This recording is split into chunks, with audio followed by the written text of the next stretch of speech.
1. 마리아와 요셉의 약혼. 성경 말씀. 누가복음 1장 27. 다윗의 자손 요셉이라 하는 사람과 약혼한 처녀에게 이르니 그 처녀의 이름은 마리아라. PMG 말씀. 1. 복음 준비 19. 요셉이 동정녀의 남편으로 지명된다. 방장과 양탄자와 상감세공, 을 한 가구들로 잘 장식된 호화로운 방이 보인다. 거기에 사제들이 있고 그 가운데에는 즈가리야와 20세에서 50세 전후의 각 연령층의 많은 남자가 있는 것으로 보아 아직 성전에 딸린 방인 것 같다. 그들은 서로 조용히 말을 하고 있다. 그러나 이야기에 활기가 넘친다. 그들은 걱정스러운 것 같은데 그 이유는 알 수 없다. 그들은 무슨 축제 때문에 온 것처럼 모두가 새 옷이나 손질을 잘 한 명절 옷을 입고 있다. 많은 사람은 모자 노릇을 하는 터번을 벗었고 어떤 사람들은 아직 쓰고 있으며 특히 나이 많은 사람은 쓰고 있는데 젊은 사람들은 머리를 드러내고 있다. 짙은 금발도 있고 갈색도 있으며 어떤 머리는 매우 검은데 한 사람은 구릿빛 도는 붉은색 머리다. 대부분의 머리는 짧지만 긴 머리도 있고 어깨까지 내려오는 머리도 있다. 그들이 호기심을 가지고 서로 살펴보는 것으로 보아 서로 알지 못하는 사이인 모양이다. 그러나 한 가지 생각에만 골몰하고 있는 것을 깨달을 수 있으므로 그들은 친척들인 것 같다. 한 구석에 요셉이 보인다. 그는 한 건강한 노인과 이야기하고 있다. 요셉은 30세쯤 되어 보인다.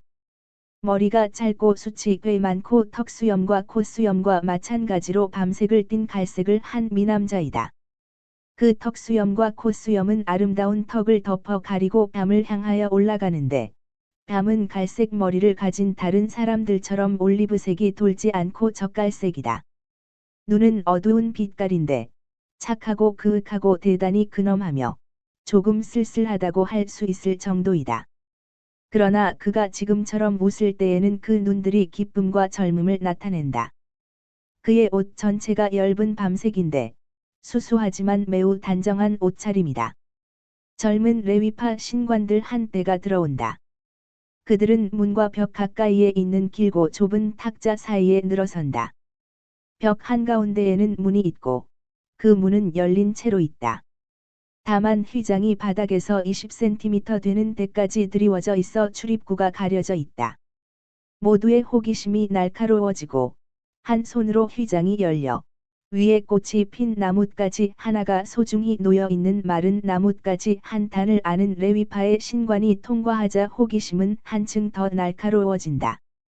꽃들은 약간의 분홍색이 섞였을까 말까 할 정도의 흰 꽃잎으로 된 가벼운 꽃송이로서 그 분홍 빛깔은 중앙 쪽에서 가벼운 꽃잎 끝쪽으로 퍼져가면서 점점 더 엷어진다. 레위파 신관은 그 많은 마른 가지들 가운데에서 기적적으로 꽃이 핀 그 가지를 상하게 하지 않으려고 매우 조심하면서 나뭇가지 단을 탁자에 내려놓는다. 소리 하나가 방 안에 터진다. 목들이 느려지고 시선들은 더 잘 보기 위하여 더 주의 깊게 된다. 즈가리야 자신도 탁자에 더 가까이 있는 사제들과 같이 되려고 애쓰지만 아무것도 보지 못한다. 요셉은 자기가 있는 구석에서 나뭇가지 단을 보는 둥 마는 둥 한다. 그리고 이야기 상대자가 무엇이라고 말하자 그는 그럴 리가 없다는 뜻의 몸짓을 하고는 웃는다. 휘장 뒤에서 나팔 소리가 들려온다.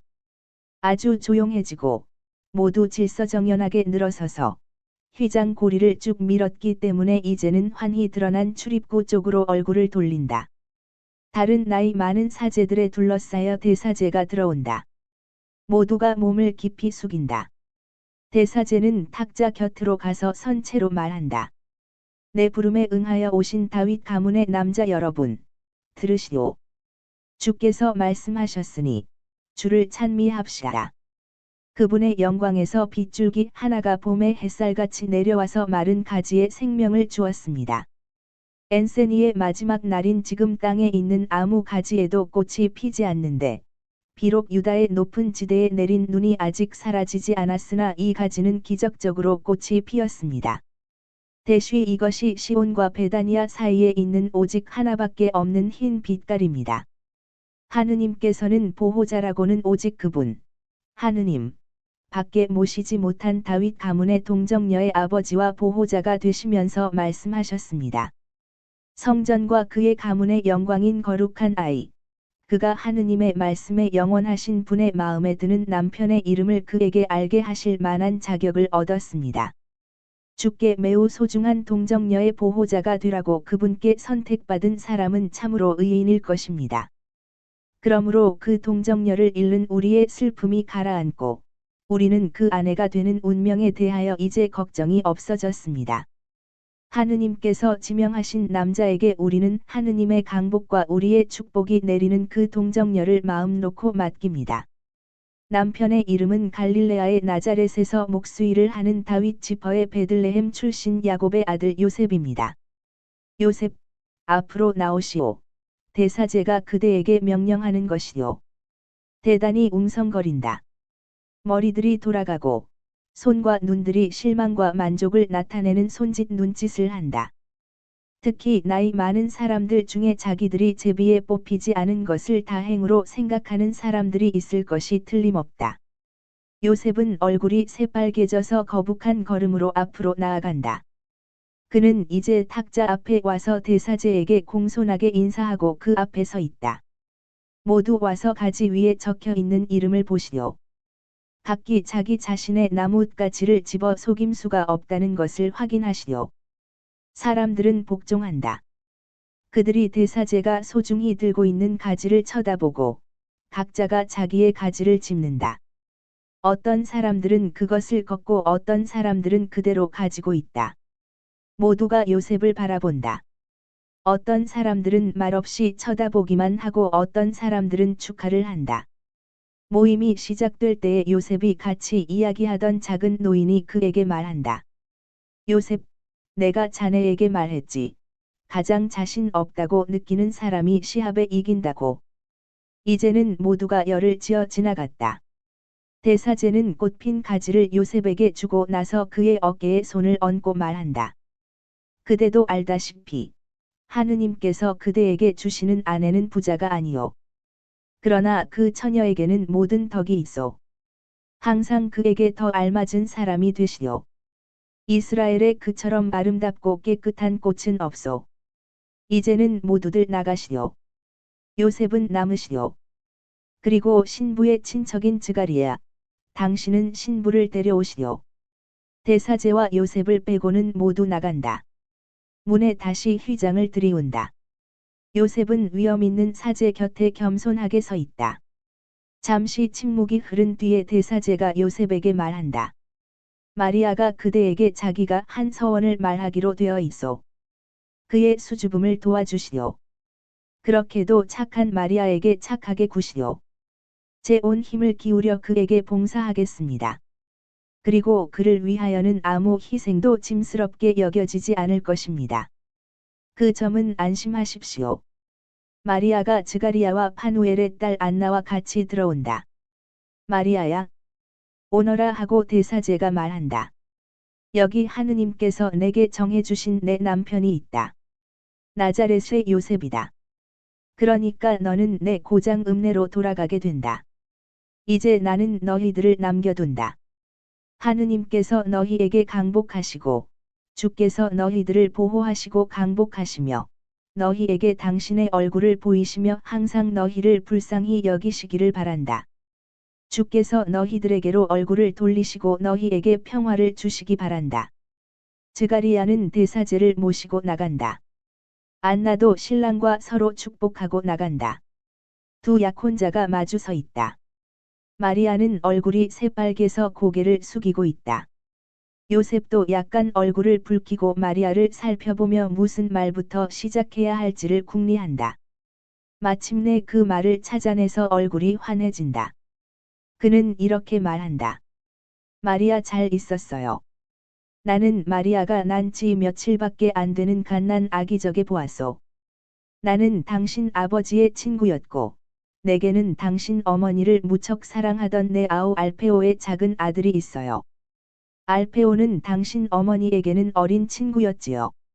알페오는 지금 18살밖에 안 됐고 당신이 아직 나지 않았을 적에는 아주 어린 아이여서 그를 다정스럽게 사랑하시던 당신 어머니의 슬픔을 위로해 드렸소. 당신은 아주 어릴 적에 여기 왔기 때문에 우리를 모르고.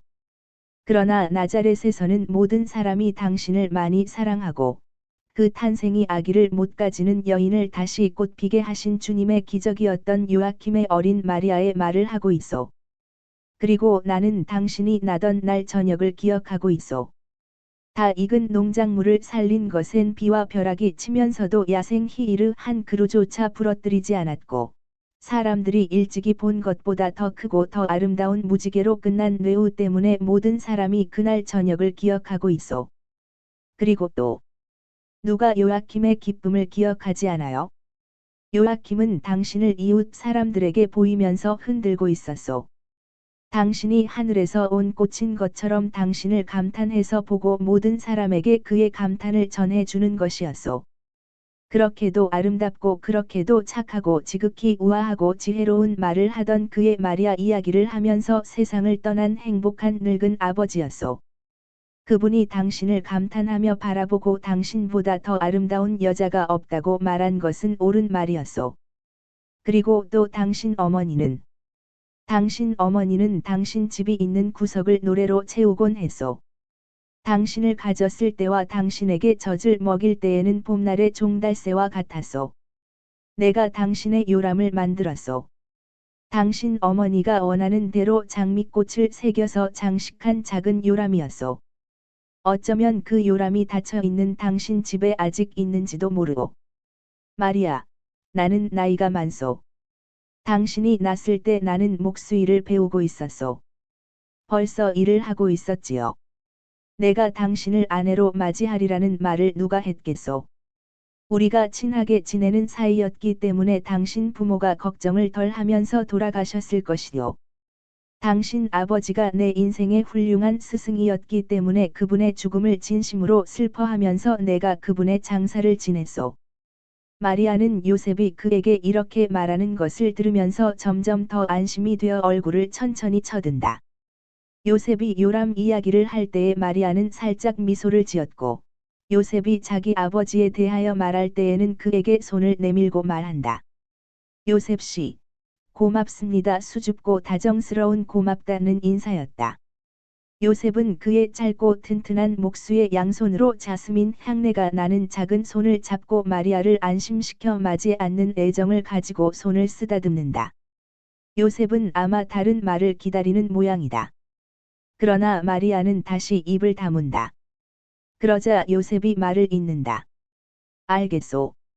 집은 오솔길을 로마의 화물 운송차들을 위한 도로로 변형시키기 위해 집정관이 내린 명령으로 헐린 부분을 빼고는 그대로 있어.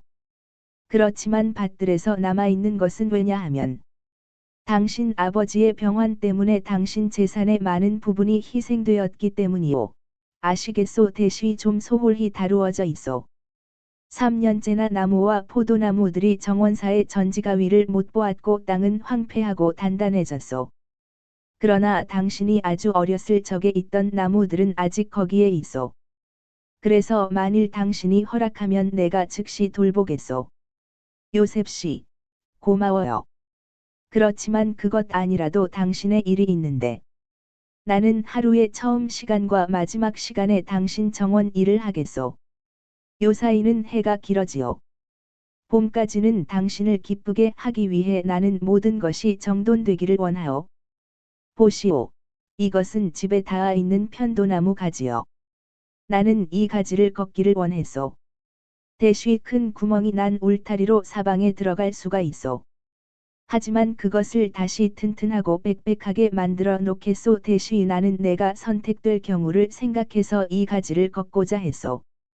대쉬 그렇지만 나는 나자렛 사람이기 때문에 그것을 바라지는 않았소. 내가 소집에 응한 것은 그 소집이 사제에게서 나온 것이기 때문이었지 결혼을 바래서가 아니었소.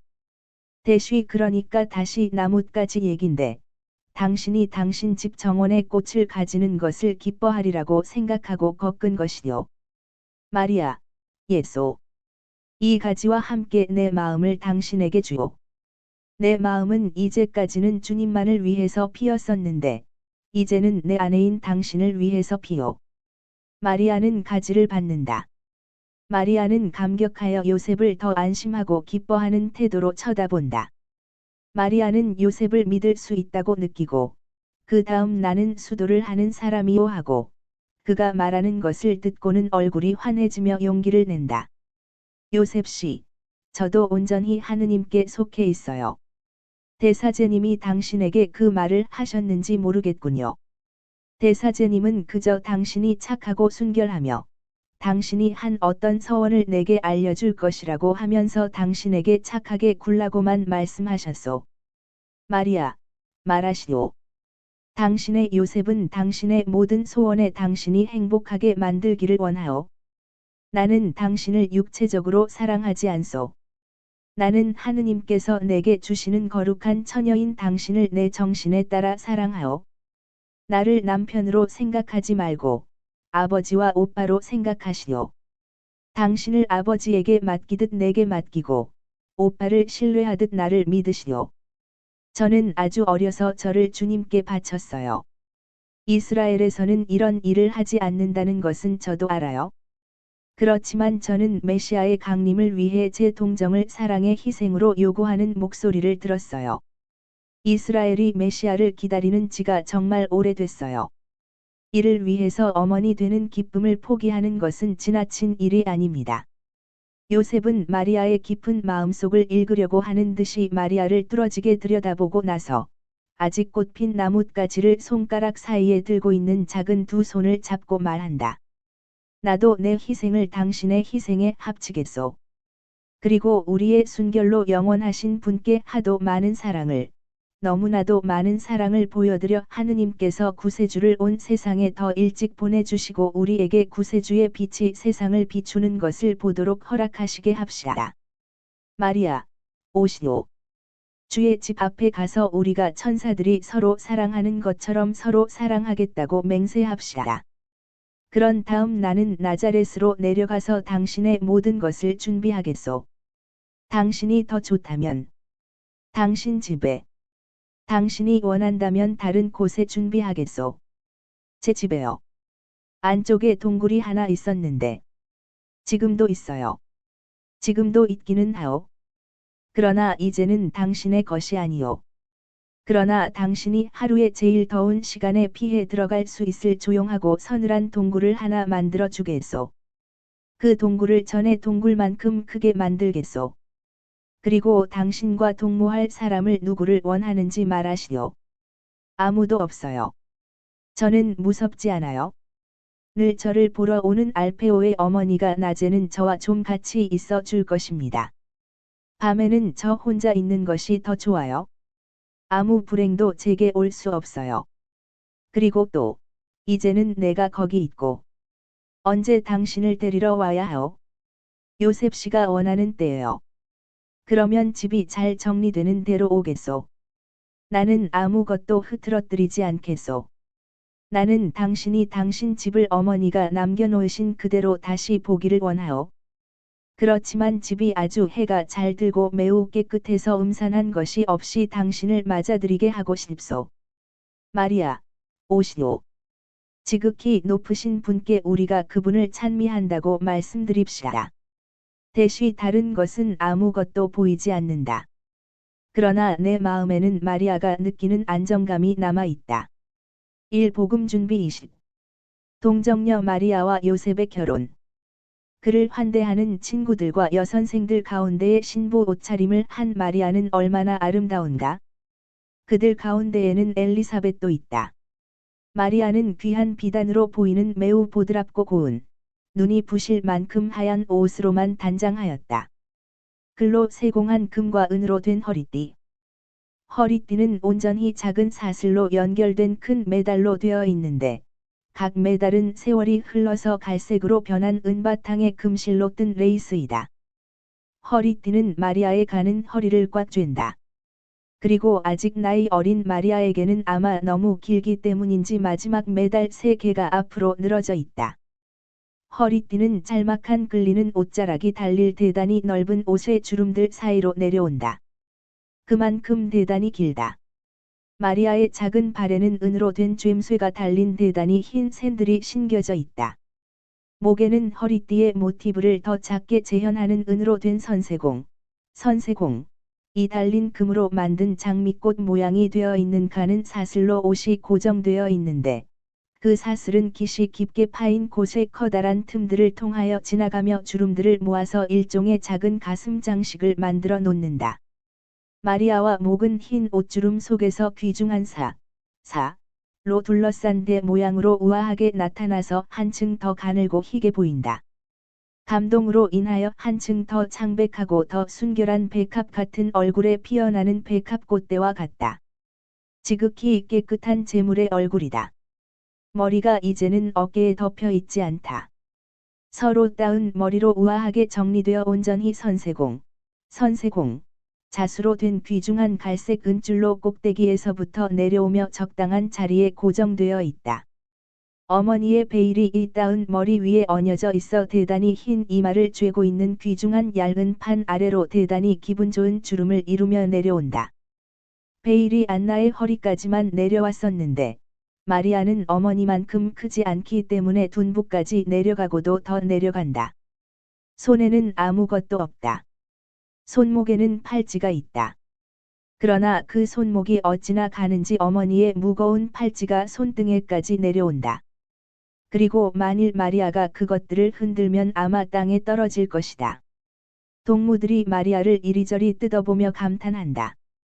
질문을 하고 감탄하는 소리를 지르는 것이 꼭 참새들이 명랑하게 지저귀는 것 같다. 이거 내 어머니 거였니? 정말 오래된 거야? 사라야. 이거 얼마나 이쁘니? 이 허리띠 말이야. 그리고 이 베일은 어떻고? 수산나야. 얼마나 고운지 봐라. 그리고 시실에 짜넣은 이 백합꽃들 하며. 마리아야. 팔찌 좀 보여줘. 이거 내 어머니 것이었니? 어머니가 하시던 거야? 그렇지만 내 친할머니에게서 온 거야? 알아. 이것 좀 봐. 종려나무와 올리브나무 잔가지들 사이에 뒤섞어서 솔로몬의 인장이 있고 나뭇가지들 사이에는 백합꽃과 장미꽃들이 있어. 아니, 누가 이렇게도 완전하고 치밀걸 만들었니? 이건 다윗 가문의 것들이야 하고 마리아가 설명한다. 긴 세월을 두고 여자들이 시집갈 때에 이 보석들을 지니는 거야? 그리고 상속으로 전해 내려오는 거야? 맞아. 너는 상속을 받는 딸이지? 이걸 전부 나자렛에서 너한테 가져온 거니? 아니야. 어머니가 돌아가실 때 내 사촌 언니가 혼수를 있는 그대로 보존하려고 언니 집으로 가져갔어. 지금은 언니가 내게 가져온 거지? 혼수가 어디 있니? 어디 있어? 친구들에게 보여주라. 마리아는 어찌 할지를 모른다. 상냥하고 싶기는 하다. 그러나 무거운 큰 궤 3개에 정돈되어 있는 그의 소지품 전부를 흐트러뜨리지 않고 싶기도 하다. 여선생들이 개입해서 마리아를 도와준다. 신랑이 도착할 시간이 되었다. 지금은 무엇을 어질러 놓을 때가 아니다. 마리아를 그냥 놔두어라. 너희들 때문에 피곤하다. 그리고 가서 준비를 해라. 제잘거리는 처녀떼가 약간 부르퉁해서 떠나간다. 마리아는 그에게 찬사와 축복의 말을 하는 여선생들과 같이 조용히 즐길 수 있다. 엘리사벳도 가까이 왔다. 마리아는 파누엘의 딸 안나가 내 딸아 하고 부르면서 정말 어머니다운 감정을 가지고 그에게 입맞춤해 주기 때문에 감격하여 운다. 엘리사벳이 마리아에게 말한다. 마리아야, 내 어머니가 여기 계시지 않지만 그래도 여기 계시다. 어머니의 정신이 내 정신 곁에서 기뻐서 어쩔 줄 모른신다. 그리고 보아라. 내가 입고 있는 옷과 달고 있는 장신구들이 내게 내 어머니의 애물을 다시 준다. 너는 그 옷과 장신구에서 어머니의 입맞춤의 맛을 또 다시 느낀다. 오래전 내가 성전에 온 바로 그날 내 어머니는 내게 이런 말을 했다. 나는 그의 옷하고 신부의 혼수를 마련해 주었어. 그의 기쁨의 날에 내가 빠지지 않게 내가 아마포를 길쌈하고 그의 신부 옷을 만들어 주고 싶다 하고. 그리고 알겠니? 내 어머니의 말년에 내가 내 어머니의 시중을 들고 있을 때 내 어머니는 매일 저녁 내 첫 번 옷과 내가 지금 입고 있는 옷을 쓰다듬게 했다고 했다. 내 어머니는 나는 여기서 내 어린 것의 자스민 향기를 맡는다. 그리고 그 애가 여기서 엄마의 입맞춤을 느끼기를 원한다고 말했다.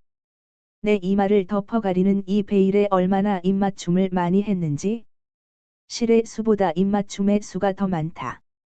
그리고 엄마가 찬 속옷을 입을 때는 배들보다도 내 어머니의 사랑이 더 그것들을 만들어냈다고 생각해라. 그리고 이 목걸이들. 시련을 겪던 바로 그 시기에 내 아버지가 이것들을 구하셨다. 너를 사랑하기 때문에. 다윗 왕가의 왕녀가 지금 이 시간에 그래야 마땅한 것처럼 너를 아름답게 하기 위해서였다. 마리아야. 명랑해져라. 너는 고아가 아니야. 부모님이 너와 함께 계셔. 그리고 내게는 아버지도 되고 어머니도 되는 신랑이 있다. 그 사람은 그렇게도 완전하다. 알아? 그래요. 그것은 사실이에요. 그이에 대해서는 내가 확실히 불평을 할 수가 없어요. 2달도 안 되는 동안에 그이는 2번이나 왔어요. 그리고 내 명령을 받으려고 비와 바람을 무릅쓰고 오는 것이 오늘로 3번째예요. 생각 좀 해보세요. 내 명령을 받으려고 와요.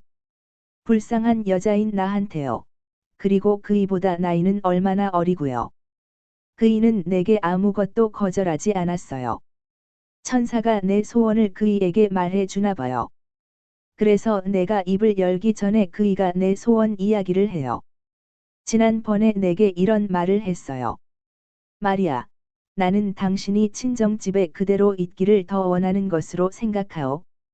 당신은 상속을 받는 여자니까 원하면 그렇게 해도 되오. 내가 당신 집으로 가겠소. 그러나 다만 관례를 지키기 위해 내 동생 알페오의 집에서 한 주일을 지내시오. 마리아가 벌써 당신을 무척 좋아하오. 그리고 혼인날 저녁 당신을 집으로 데려갔 행렬이 거기에서 떠날 거요. 이거 친절한 마음씨 아니에요. 그이는 그의 집이 내 마음에 들지 않는다고 사람들이 말하게 하는 것은 조금도 상관하지 않아요. 내게는 그다지도 착한 그이 때문에 그이의 집이 언제나 마음에 들었을 거예요. 그렇지만 물론 내 집이 더 좋긴 하지요. 추억들 때문에요. 알아? 요셉, 그이는 정말 착해요. 내 서원에 대해서 뭐라고 했니? 그 말은 내게 아직 안 했는데. 이의를 제기하지 않았어요. 이유를 알게 되었을 때는 내 희생을 당신의 희생에 합치겠소라는 말까지 했어요. 그 사람은 젊은 성인이다.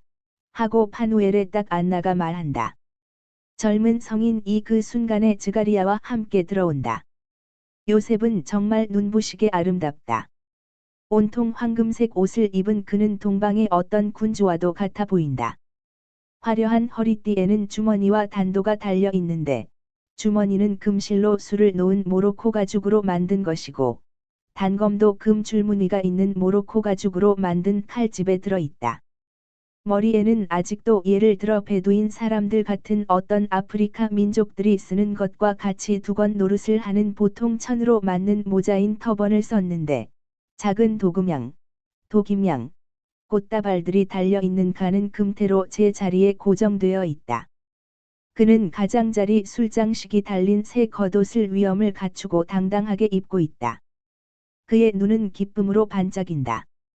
그의 손에는 꽃이 피어있는 도금양 꽃다발들이 들려 있다. 그는 인사를 한다. 내 안에 당신에게 평화가 있기를. 모든 이에게 평화. 그리고 사람들이 그에게 답례를 한 다음에 이렇게 말한다.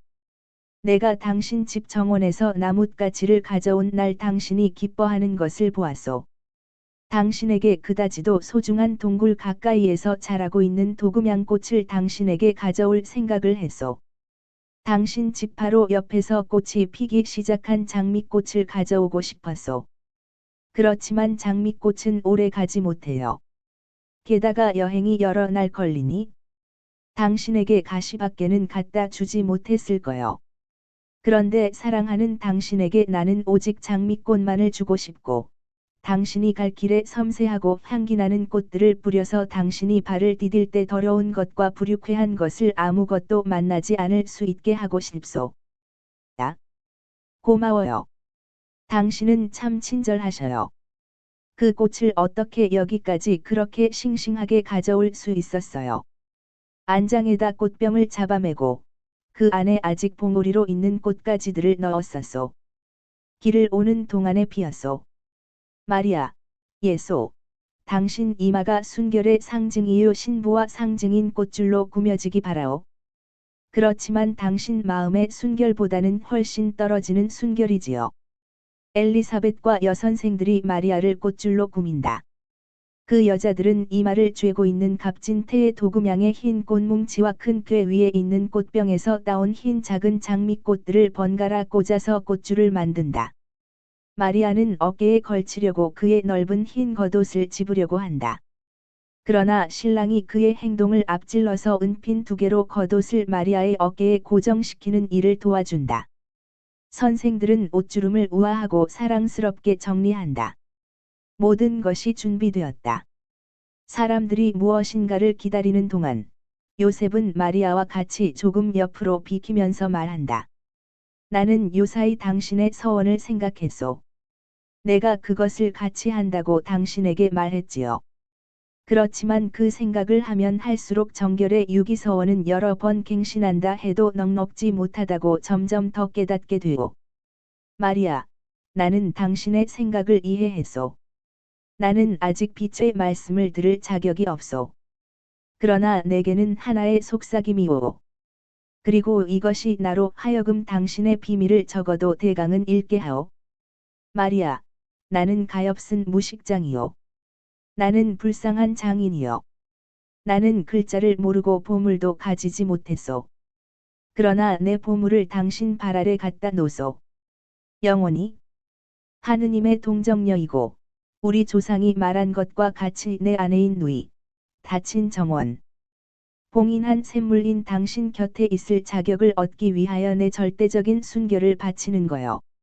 우리 조상은 아마 당신을 보고서 아가를 쓴 것 같소. 나는 가장 값진 열매들이 있고 거기에서 맑게 흐르는 샘물이 기분 좋고 세차게 솟아나는 향기로운 그 정원의 정원사가 되겠소. 지극히 아름다운 이여. 당신의 순진함으로 내 정신을 사로잡은 아내여. 당신은 새벽보다 더 아름답고 찬란한 태양이요. 왜냐하면 하느님과 당신의 여인으로서의 희생을로 구세주를 주기를 원하는 세상을 위하여 온전히 사랑인 당신. 당신의 마음이 찬란하게 빛나기 때문이요. 내 사랑하는 이.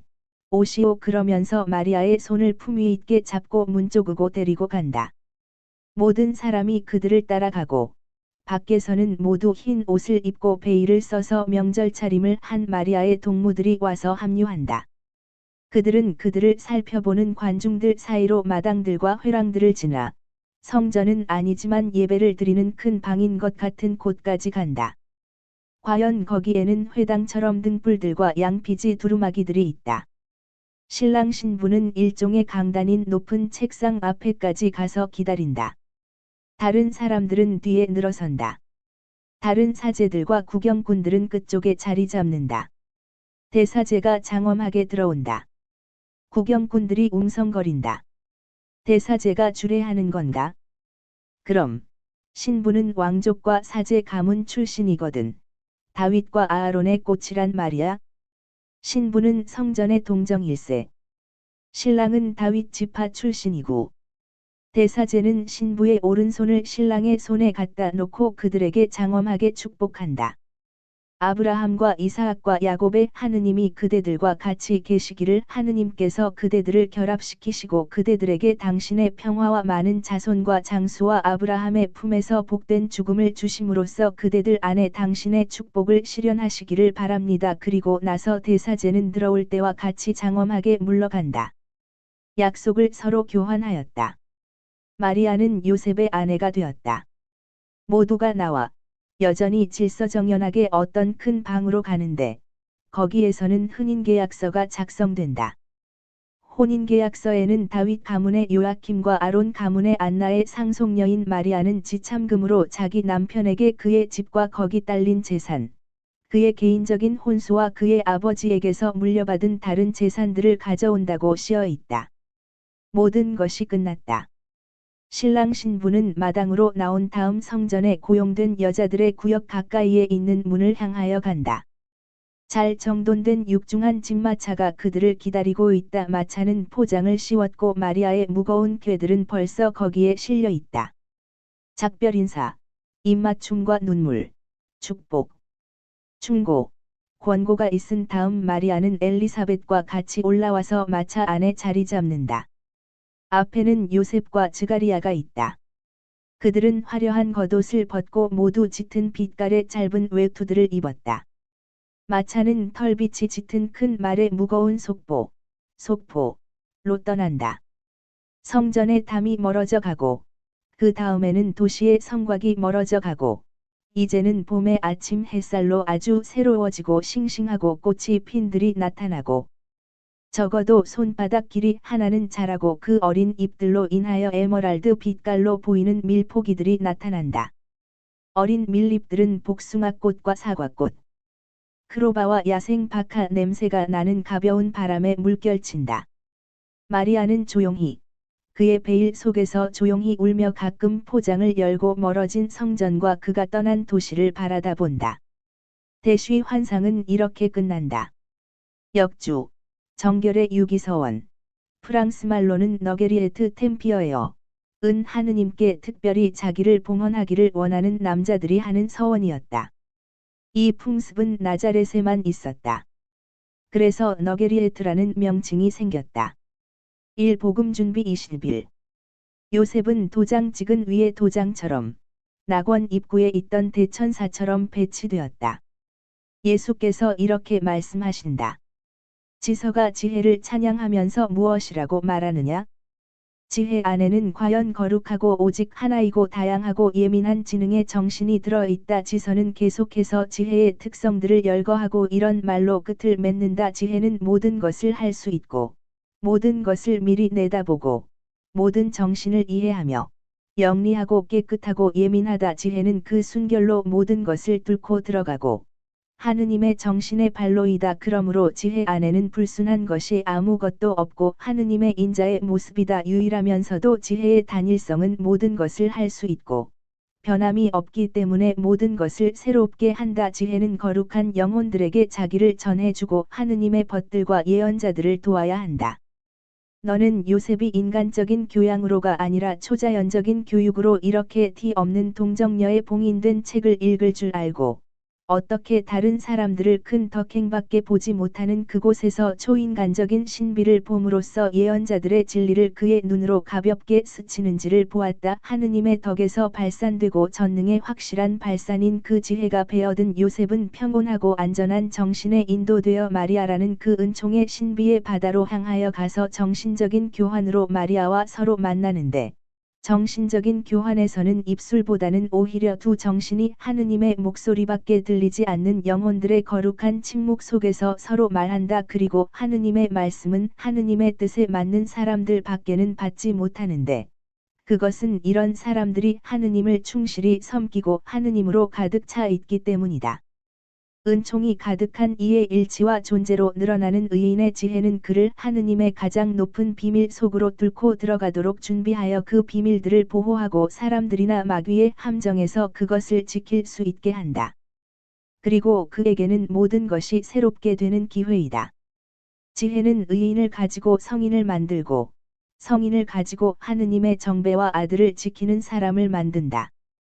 이제는 그의 순결을 천사적인 영웅적 행위로까지 가져가는 순결한 사람인 그는 하느님의 봉인을 쳐들지 않고도 하느님의 손가락으로 동정의 금강석에 쓰인 말을 읽을 수 있으며 거기서 읽는 것을 그의 조심성 때문에 말을 하지 않지만 모세가 돌판에 새겨진 것을 읽은 것보다 훨씬 더 위대한 것이다.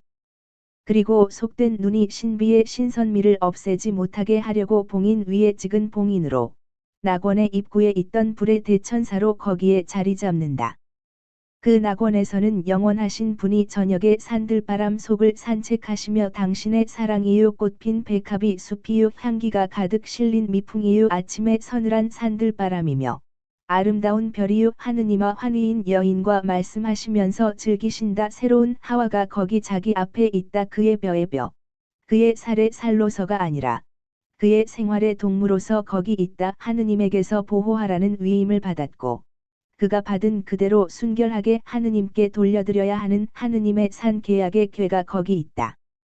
책장이 더럽혀지지 않은 그 책에는 하느님의 정배라고 씌어 있었다. 그리고 시련의 의심이 그 고통을 그에게 불어보냈을 때 그는 남자로서 그리고 하느님을 섬기는 사람으로서 추측되는 독성 때문에 세상의 어느 누구보다도 더 고통을 당하였다. 그러나 이것은 장차 올 시련이었다. 지금 은총의 때에는 그가 보고 하느님을 더 참되게 섬기기 시작한다. 시련을 겪고 하느님의 보조자가 되기 위하여 모든 성인의 경우에 그랬던 것처럼 시련의 폭풍우가 몰아치는 것은 이 다음 일일 것이다. 레위기에 무엇이라고 씌어 있느냐? 내 형 아하론에게 아무 때나 휘장 뒤에 있는 지성소 계약의 궤 위에 덮인 속죄소 앞에 들어와서 내가 성전 위에 구름 속에 나타난 때에 죽지 않도록 하라고 일러라. 먼저 다음과 같은 일을 하지 않고는 들어오지 말라고 일러라. 속죄물로 송아지를 바치고 희생제물로 양을 바치며 아마포로 지은 속옷을 입고 아아포로 만든 팬츠로 알몸을 가려야 한다. 그런데 사실 요셉은 하느님께서 원하시는 때에 하느님께서 원하시는 만큼만 하느님의 성령이 그 위에 감돌고 계시는 계약의 궤를 가리는 휘장 너머로 하느님의 지성소로 들어가서 자기를 바치고 세상의 죄와 이 죄의 속죄를 위한 희생제물인 어린 양을 바칠 것이다. 그리고 이것을 요셉은 세상 시초의 어느 날 인간에 대한 하느님의 권리를 침해하면서 승리를 거두었던 본능을 그러나 이제는 아들과 어머니와 추정상의 아버지 안에서 짓밟힐 본능들을 없애기 위하여 그의 서원으로 괴롭혀진 몸에 아마포로 된 옷을 입고 행한다. 이것은 사람들이 은총으로 돌아오고 하느님께 인간에 대한 권리가 돌려지게 하기 위해서이다. 요셉은 이것을 그의 평생 순결로 행한다. 요셉이 골고타에는 있지 않았느냐? 너희들에게 그분이 공동 구속자들 중에 끼지 않은 것 같이 보이느냐? 사실 너희들에게 말한다마는 요셉은 공동 구속자들 중에 첫째였고 이 때문에 하느님의 눈으로 볼 때에 위대한 사람이다. 희생과 인내와 꾸준함과 믿음으로 위대한 분이다. 메시아의 기적을 보지 않고 믿은 사람의 믿음보다 더 큰 믿음이 어떤 것이냐? 너희들에게 가장 부족한 것, 즉 순결, 충성, 완전한 사랑의 본보기인 내 추정상의 아버지에게 찬사를 드린다.